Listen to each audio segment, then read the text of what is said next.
This year marks 80 years since World War II ended. In honor of the veterans who served and those who lost their lives, the Wisconsin Veterans Museum is opening a new exhibit about the battle that turned the tide of the war in favor of the Allied forces. D-Day is open to the public as of today.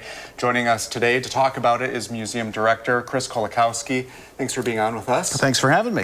What does this exhibit mean to people who maybe they had a relative in this war, and what does it feature for them?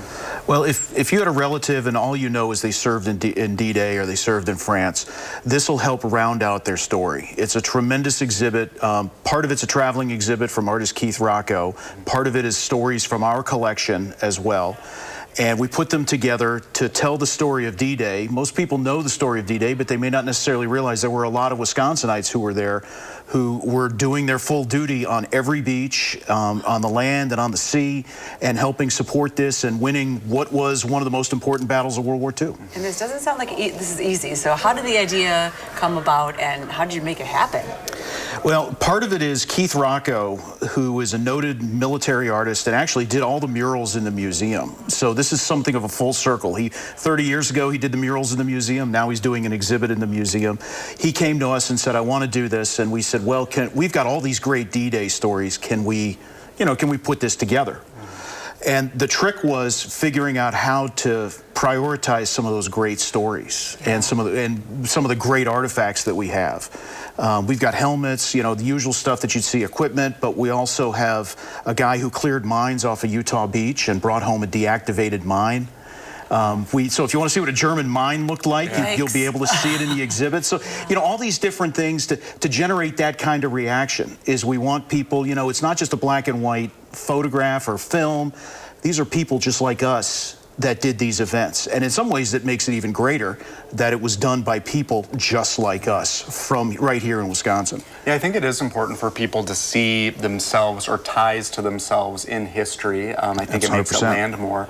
When you mentioned the Wisconsin ties, is there anyone that specifically stands out or anything that you can share with us? One of the ones that we have is a guy named Martin Gudekunst, who was from up north, but he was a beach master.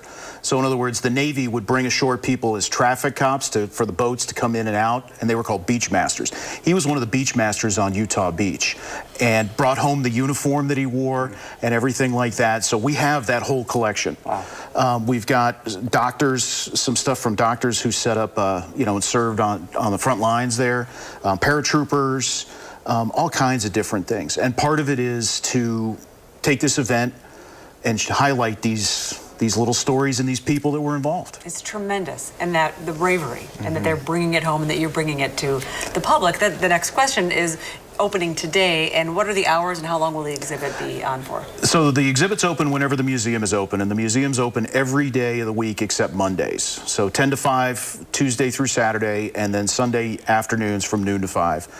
Free, open to the public, and it's going to be up through the end of the year, so through December 31st. So plenty of time to come and see it, plenty of time to come back and explore it, even when you go. Must make you pretty proud to be part of this.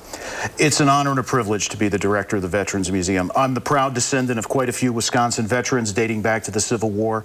And so being able to both be the custodian for these stories, but also be able to share them with people is an honor, but also a tremendous responsibility. Very good. Thank you for being on with us. Thanks for having me. Thank you so much.